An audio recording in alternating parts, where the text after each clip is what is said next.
So time check natin is 4:30. So dito tayo sa area of Orbiston doon, no? Ano to, papuntang Manila. So ito naman Lingayen. Our hearts beat to the city streets. We began to feel the fire. So yan mga Karipsol, dito na tayo sa checkpoint ng Tarlac. Checkpoint tayo dahil kailangan to. Hindi na. Oo.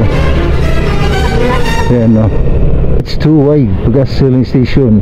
So diesel is 53.60, unleaded 58. Yung mga Karipsol, oh, 58 lang dito yung gas nila, oh.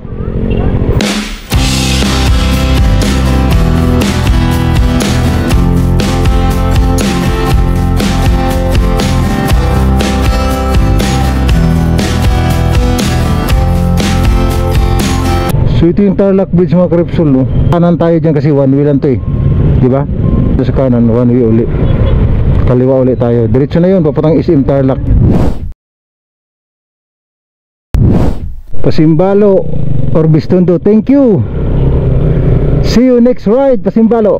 Yan guys, good afternoon. So time check natin is 4:30. So dito tayo sa area of Orbiston to, no? So pauwi na tayo ng Manila. Siyempre kasama ko si Mrs.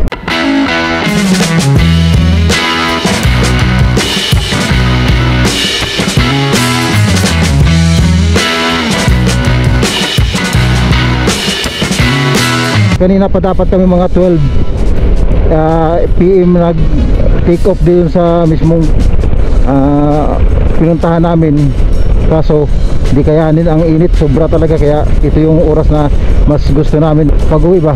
So dito tayo sa kahabaan ng Orbiston doon, no? So sa unahan nito, dadaan natin yung bayan ng mga Tarim, Kamiling, Tarlac. So nasa mga mahigit mga 4 hours to 5 hours yung tatakbuhin natin ito bago natin marating. Hindi naman tayo naghabol ng oras totally, pero syempre mas maganda yung tuloy-tuloy yung takbo natin.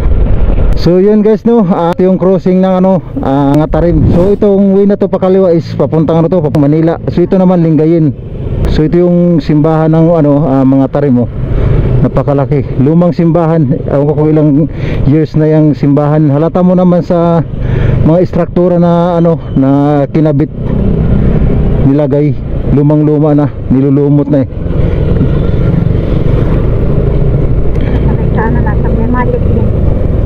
Ayan, oh, magic mga Tarim. So parang siya, parang mini mall lang siya. Yan yung palatandaan dito guys sa pag napagdaan na kayo dito ng mga Tarim.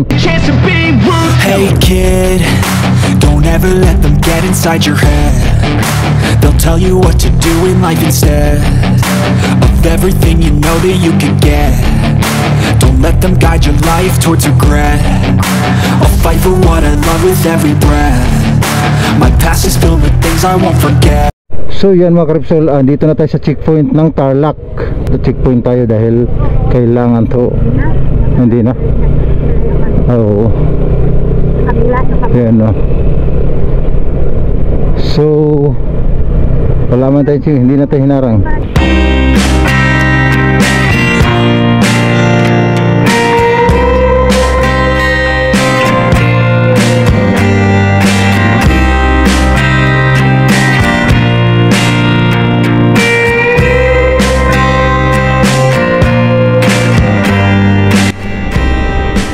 City, Manila mga Karipsol, itong way na to. Yan, ito yung dinaan natin ng isang araw na dadaan natin yung tulay ng Kamiling na to mga Karipsol. Mabintan nila dito yung mga Karipsol, yung tupig. Yan, best seller na dito, tupig. Di ba Hal? Tupig pala, tupig. Medyo traffic lang dito pero okay naman. Dito lang naman to kasi ito yung bayan ng ng Kamiling, Tarlac. Kaya yung mga Karipsol sa taas, hindi tinapos. Sayang, oh, yun, oh. Parang siya, stadium, ay simbahan. Grabe yung Karipsol, lumang-luma ng simbahan, oh. Makikita mo, tinubuan na ng kahoy.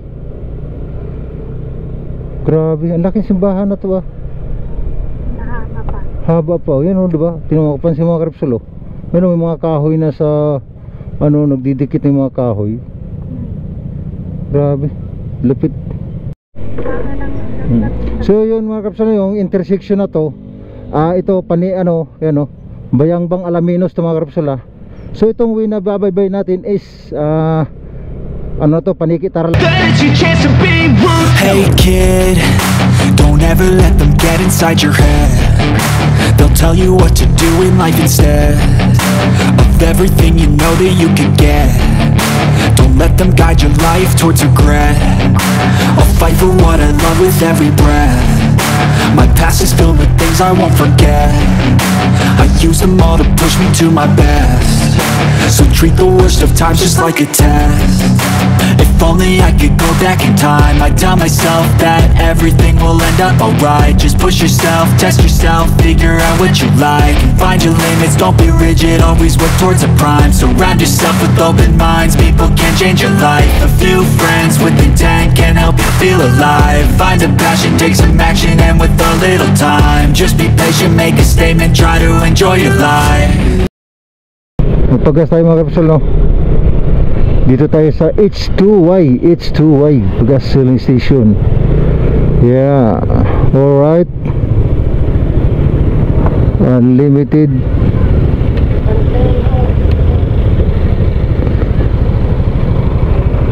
So diesel is 53.60, unleaded 58. Yung kapsol, oh, 58 lang dito yung gas nila, oh.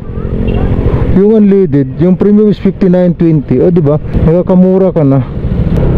Hi ma'am. Good afternoon madam. Papuno ma'am. Anong lugar na to ma'am? Ha? So yan, Hero na mga kapsol, full tank tayo, no. Yung unleaded ma'am 58.90 yung ano lang per liter dito. So di na tayo masyadong malayo sa Tarlac Bridge. Lapit-lapit na siya mga karipsol, yan sa harapan natin. Oh, yan, Santa Ignacia.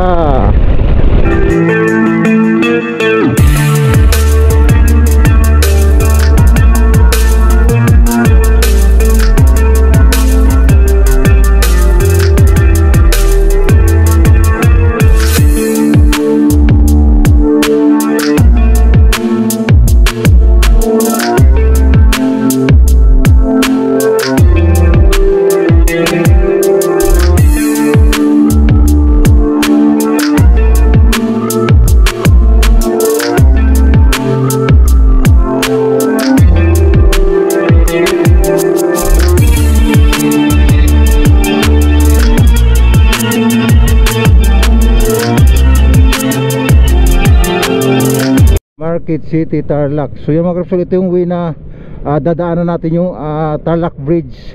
Dito din tayo dumaan nung galing tayong Manila. So mas malapit dito mga kapsol kaysa doon sa kabila, no? Yung dadaanan, isang way doon, mas malapit to. Ang tagos ito, Tarlac Bridge na. Papakita ko sa inyo mamaya. So, di ba ang bilis lang natin doon? So yung mga krepsol, oh, diba? Kita nyo mga krepsol, ang bilis lang. Oh, Tarlac Bridge na ito mga krepsol, promise. Ito yung Tarlac Bridge na sasabi ko mga krepsol, oh, diba? Mas malapit tayo dito. Kasi kung doon tayo dumaan sa kabila, mas mapapatagal tayo eh. Malayo yun, grabe, promise. Hindi kasi natandaan ko to eh. Kauwi ko rin hindi. Oo, tama.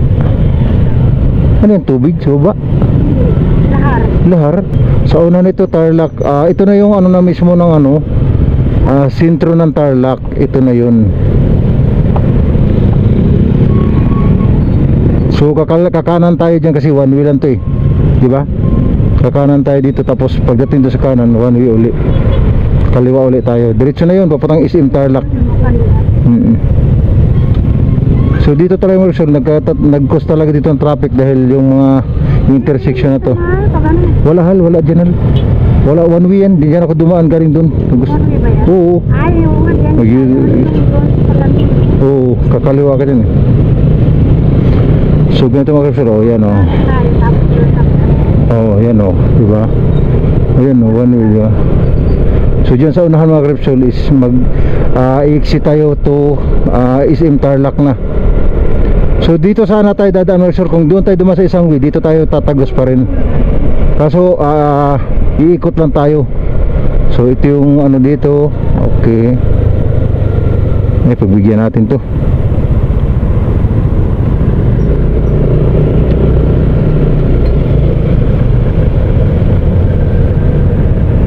Yan. Di ba mga Repsol, sabi ko sa inyo, welcome Tarlac City.